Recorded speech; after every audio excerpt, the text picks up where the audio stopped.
انہوں نے ایک اور بات کی پوڈ کاسٹ کے اندر، انہوں نے کہا کہ ہر کسی کو کوئی نہ کوئی مسئلہ ہوتا ہے. پہلے آپ یہ ویڈیو دیکھ لیں. بندش کا حصار یہ سارے میرا خیال جتنے بیٹھے ہوئے ہیں کسی نہ سر جتنے بھی بیٹھے ہیں نا ہر ایک کے ساتھ کوئی نہ کوئی اثر ضرور ہوتا ہے بندش کا. تو ان سے جو ہے نا میرا ایک سوال ہے، وہ سوال یہ ہے کہ اگر ہر کسی کے ساتھ کوئی نہ کوئی مسئلہ ہوتا ہے، آصیب کا، سائے کا اور اس طرح کی باتیں جو کر رہے تھے، ہر کسی کے ساتھ مسئلہ ہوتا ہے، تو یہ کیسز ہمیں صحابہ کرام میں کیوں نہیں ملتے؟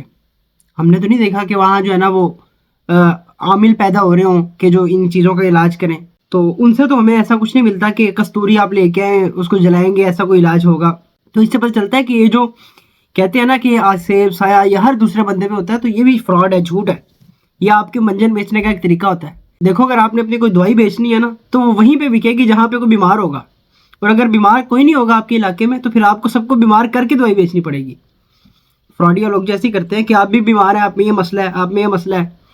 تو کیونکہ ظاہر ان کو پتا ہے اگر ہم مسئلے نہیں بتائیں گے لوگوں کے تو دوائیاں کیسے بکیں گی ہماری. تو ان کا بھی یہی مسئلہ ہے کہ یہ کہتے ہیں کہ ہر دوسرا بندہ اس پہ کوئی آصیب ہے، کوئی سایہ ہے، کچھ نہ کچھ مسئلہ ہے ہی ہے. ان کو پتا ہے پھر ہی ہماری دوائی بکے گی، ایسے تو ہماری دوائی نہیں بکے گی، کوئی مسئلہ ہی نہ ہو کسی کو. تو یہ سب جو ہے نا وہ جھوٹ پہ، فراڈ پہ اور جہالت پر مبنی کام ہوتے ہیں جو یہ کرتے ہیں لوگ.